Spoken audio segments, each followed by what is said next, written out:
India में doctor बनना है तो पहले ये समझ लो, यहाँ एग्जाम हॉल में चीटिंग से ज्यादा स्टूडेंट की ऑनेस्टी चेक होती है। तुलसी की माला उतरवा लो, कड़ा उतरवा लो, बेल्ट, शूज, स्लीव सब चेक कर लो, लेकिन पेपर वो तो टेलीग्राम पे ऑलरेडी घूम रहा है। और फिर एजुकेशन सिस्टम बोलता है स्टूडेंट को फेयर चांस मिल रहा है। सच बोलूं, इंडिया में नीट एग्जाम कम स्टूडेंट के फ्यूचर के साथ खिलवाड़ ज्यादा लगने लगा है। Another exam, another leak, another out. 22 lakh student पढ़ रहे हैं और कुछ लोग एसी में बैठकर पेपर बेच रहे हैं। और सबसे शॉकिंग बात, हर साल कंट्रोवर्सीज होती है, हर साल इन्वेस्टिगेशन होती है, लेकिन कभी भी सिस्टम को शर्म नहीं आती।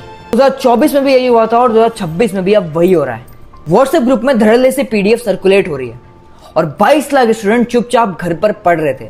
उन्हें लग रहा है कंपटीशन फेयर है, लेकिन कंपटीशन फेयर था ही नहीं। हर साल इंडिया में ना लगभग 22 लाख स्टूडेंट नीट देते हैं, 22 लाख, और एमबीबीएस सीट मुश्किल से 1 लाख के आसपास। मतलब बाकी सब सिर्फ प्रेशर, सिर्फ स्ट्रेस और सिर्फ डिप्रेशन।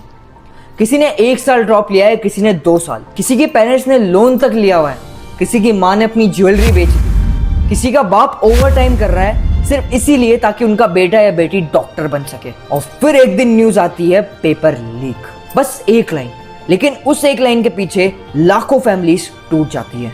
2024 में जब कंट्रोवर्सी हुई थी ना, तब स्टूडेंट चिल्लाए थे सिस्टम में प्रॉब्लम है, लेकिन उन्हें ही ओवर एक्टिंग बोला गया। पटना में अरेस्ट हुए, सॉल्वर गैंग पकड़ा गया, ग्रेस मार्क्स कंट्रोवर्सी हुई, 718, 719 मार्क्स जैसे इम्पॉसिबल नंबर आए, सुप्रीम कोर्ट तक केस गया, सीबीआई तक इन्वेस्टिगेशन में पहुंच गई, लेकिन फिर भी सिस्टम ने बोला सब अंडर कंट्रोल है। और अब 2024 में भी वही सेम चीज। रिपोर्ट्स के अकॉर्डिंग राजस्थान के सीकर साइट से लीक नेटवर्क ऑपरेट हो रहा था, हैंड रिटन पेपर स्कैन हो रहे थे, पीडीएफ धड़ल्ले से सर्कुलेट हो रहा था और कुछ जगह स्टूडेंट से लाखों रुपए तक मांगे गए। एक रिपोर्ट के अकॉर्डिंग एक स्टूडेंट से 28 लाख तक लिए गए। सोचो, एक साइड स्टूडेंट लाइब्रेरी में बैठा है, रात के 3 बजे तक पढ़ रहा है, और दूसरी साइड कोई बंदा एसी रूम में बैठकर पेपर बेच रहा है। और सबसे पेनफुल चीज पता है क्या है? जो ईमानदार स्टूडेंट्स होते हैं ना, उनको हर बार सबसे ज्यादा सफर करना पड़ता है।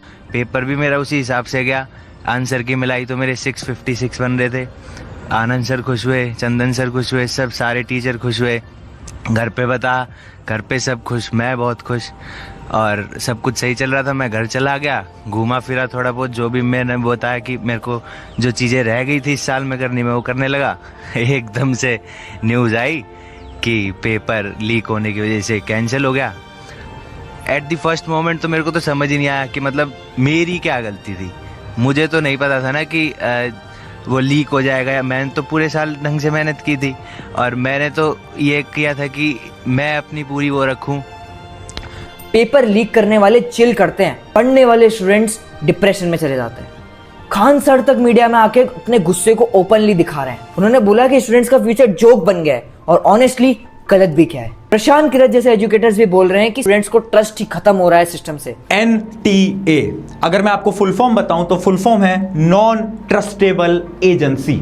हाँ, ये एकदम सही फुल फॉर्म है। और भाई, एक बार ट्रस्ट खत्म हो जाए ना, तो बंदा पढ़ाई से नहीं खुद से हारने लगता है। तुम सोचो यार, एक मिडिल क्लास स्टूडेंट क्या क्या सफर करता है। सुबह कोचिंग जाता है, रात तक सेल्फ स्टडी करता है, फोन साइड में रखता है, फेस्टिवल साइड में रखता है, फ्रेंड्स से भी बात नहीं करता, सिर्फ एक सपने के लिए, डॉक्टर बनना है। और पेपर के बाद एनटीए क्या बोलता है? री एग्जाम दे दीजिए। वाह, इतना इजी है क्या? एक एग्जाम दोबारा देना सिर्फ 3 घंटे का पेपर नहीं होता। दोबारा सेम प्रेशर, दोबारा वही एंजाइटी, दोबारा वही फियर, और सबसे खतरनाक चीज सेल्फ डाउट। याद रहेगा या नहीं, रैंक आ भी पाएगी या नहीं, मेरा साल तो बर्बाद नहीं हो जाएगा। ये क्वेश्चन स्टूडेंट को अंदर से खाते रहते हैं। और पेरेंट्स, वो बाहर से तो स्ट्रांग होते हैं, लेकिन अंदर ही अंदर टूट जाते हैं। किसी का बाप चाय की दुकान चला रहा है तो किसी की माँ सिलाई कर रही है। किसी ने फीस भरने के लिए उधार लिया है और सिस्टम बोल रहा है री एग्जाम। मतलब सीरियसली भाई, मुझे एक बात समझ नहीं आती, इंडिया में सिक्योरिटी स्टूडेंट पर इतनी स्ट्रिक्ट क्यों होती है, सिस्टम पर क्यों नहीं? स्टूडेंट्स की स्लीव्स तक चेक होंगी, शूज चेक होंगे, इयरिंग तक रिमूव करवा दिए जाएंगे, लेकिन असली चीटर वो टेलीग्राम ग्रुप में बैठे होते हैं और फिर बोलते हैं इंडिया का एजुकेशन सिस्टम इंप्रूविंग है। कैसे इंप्रूविंग है यार? जहां एग्जाम से ज्यादा लीक फास्ट ट्रेवल करता है, वहां ट्रस्ट कैसे बचेगा? और ये सिर्फ नीट का इशू नहीं है, ये पूरे सिस्टम का इशू है। आज नीट, कल कोई और एग्जाम, और हर बार सफर कौन करेगा? मिडिल क्लास स्टूडेंट, जो ना सिस्टम खरीद सकता है और ना पेपर। उसके पास सिर्फ मेहनत होती है, और अगर मेहनत भी सेफ नहीं है तो फिर बचा क्या? सच बोलूं, इंडिया में डॉक्टर बनना मुश्किल होना चाहिए लेकिन अनफेयर नहीं। कंपटीशन हार्ड होना चाहिए लेकिन फिक्स नहीं। और अगर सिस्टम ऑनेस्ट स्टूडेंट को प्रोटेक्ट नहीं कर सकता तो प्रॉब्लम स्टूडेंट में नहीं, प्रॉब्लम सिस्टम में है। और अगर अभी भी एक्टिव नहीं हुआ तो एक दिन स्टूडेंट पढ़ाई से नहीं सिस्टम से भरोसा उठाएंगे। जिस देश के स्टूडेंट का ट्रस्ट टूट जाए उस देश का फ्यूचर डेंजरस हो ही जाता है। तो अगर भाई तुम भी नीट एस्पिरेंट हो या किसी नीट एस्पिरेंट को जानते हो तो ये वीडियो शेयर करो, व्यूज के लिए नहीं, अवेयरनेस के लिए। क्योंकि कल को शायद तुम्हारा भाई, तुम्हारी बहन या तुम्हारा बच्चा इसी सिस्टम के सामने खड़ा होगा। बाकी सारे लिंक्स जहां से भी मैंने सारी इन्फॉर्मेशन निकाली है उसके लिंक डिस्क्रिप्शन में है, जाकर आप लोग चेकआउट कर सकते हो।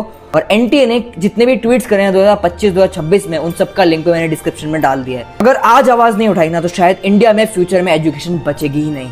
तो इस वीडियो को ज्यादा से ज्यादा लोगों तक शेयर करो और अपना फ्यूचर सिक्योर करो। जय हिंद।